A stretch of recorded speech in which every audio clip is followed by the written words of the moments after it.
Për më shumë se 2 dekada, një nga kompanitë më të mëdha metalurgjike në Shqipëri dyshohet se ka prodhuar qindra mijëra ton mbetje të rrezikshme. Por, ajo që sot ngre alarmin nuk është vetëm prodhimi, por zhdukja e tyre. Kompania metalurgjike Kurum International dyshohet se ka prodhuar rreth 210.000 ton mbetje toksike gjatë 20 viteve operim në Shqipëri. Vetëm për vitet 2023-2024, shifra arrin në rreth 20.000 ton. Por, në dokumente rezultojnë të shitura vetëm 5.300 ton, pra, rreth 15.000 ton mbetje të rrezikshme nuk dihet ku kanë përfunduar. Dyshimet çojnë drejt një skeme të mirë organizuar, krijimi i një rrjeti kompanish të lidhura mes tyre që blejnë mbetje dhe eksportojnë jashtë vendit në mënyrë të paligjshme.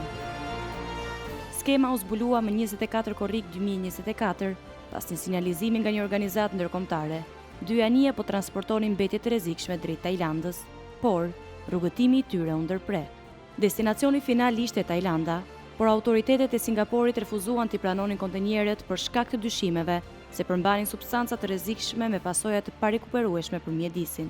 Më 28 tetor 2024, 102 kontenierë me rreth 800 ton mbetje toksike u kthye në portin e Durrësit, në Porto Romano, ku qëndruan për rreth një vit e gjysmë dhe u zhvendosën më 29 mars 2026 në fshatin Vrin, pranë Shënavllashit.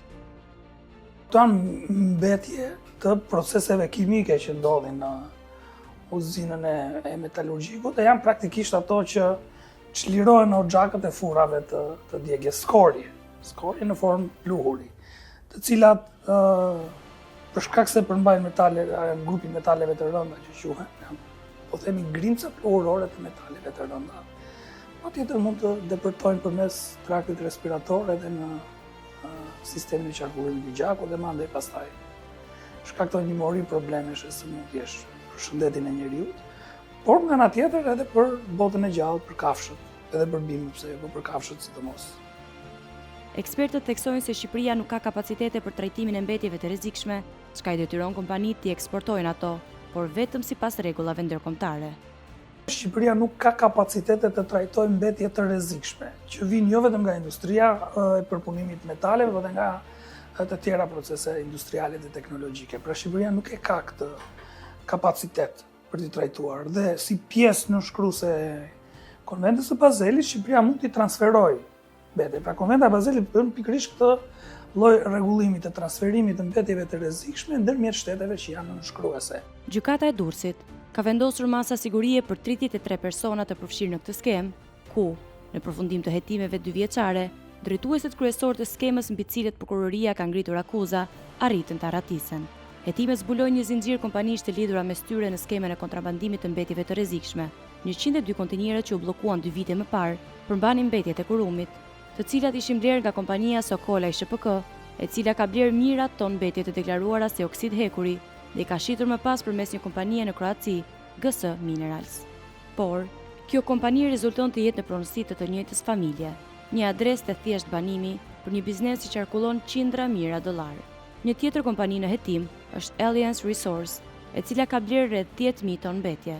Pronarja de jure e shoqërisë Alliance Resource Mbarime Koroçi akuzohet për menaxhim mbetjesh dhe pastrim parash. Djali i saj, Aurel Koroçi, pretendon se aktiviteti është i ligjshëm dhe i licencuar dhe se mbetjet përpunohen për të nxjerrë produkte industriale si oksidi zinkut.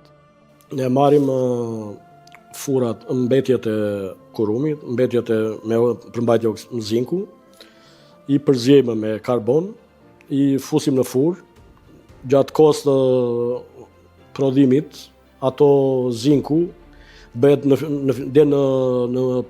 temperaturën 1100 gradë deri në gjendje të gaz dhe shkon te ftosi dhe pastaj kthehet në zinku metal, po është në gjendje të gaz. Pastaj gjatë kohës lidhet me oksigjen dhe bëhet oksid zinku. Ky është produkti jon, valc, oksidi valc që quhet. Koroçi tregon se kompania e nënës së tij ka marrë të gjitha lejet mjedisorë për ushtrimin e aktivitetit dhe se ata janë të habitur edhe nga akuzat e ngritura nga prokuroria. Ato akuza ne na kanë lënë pa fjalë, nuk e prisnim, sepse ne jemi kontrolluar nga AKM-ja, jemi në rregull me procedurat e AKM-s. Sipas dosjes hetimore, një numër i lartë zyrtarësh ka shkelur detyrën apo dyshohet të jetë i përfshirë në rrjetin e kontrabandimit të mbetjeve. Një ndër to është Agjencia Kombëtare e Mjedisit, e cila dyshohet se nuk ka kryer inspektime të rregullta por vetë institucioni i kundërshton këto pretendime duke deklaruar se ka vendosur edhe gjoba. Por për Olsi Nikën, faktet e konstatuara nuk janë thjesht shkelje administrative, por krime mjedisore dhe shkelje konventave ndërkombëtare. Këtu kemi të bëjmë dhe me një krim mjedisor. Kemi të bëjmë edhe me një thyerje të një ligji ndërkombëtar, siç është Konventa e Bazelit. Pra kjo shifet në mënyrë komplementare e gjithë ngjarja. Pastaj pjesa tjetër se a do mjaftohet vetëm me një gjobë administrative kompania që ka bërë transferimin apo jo, kjo besoj që do të përcaktohet edhe me procesin penal që ka nisur. Ndërsa për sa i përket procesit administrativ, nëse ligji e parashikon që është gjobë, kaq. Ndërsa hetimet vazhdojnë dhe një pjesë të dyshuarve mbeten ende në arati, kompania Kurum ka njoftuar një investim të ri prej 150 milion eurosh për prodhimin e çelikut në Shqipëri. Përballë këtij projekti ambicioz, pyetjet mbeten pa përgjigje. A mund të ndërtohet e ardhmja industriale pa dhënë me parë llogari për të kaluarën? A do të garantohet siguria mjedisore? Apo historia e mbetjeve të rrezikshme do të përsëritet? Krimet ndaj mjedisit nuk zhduken. Ato vetëm vonojnë çmimin që do të paguajë shoqëria dhe natyra.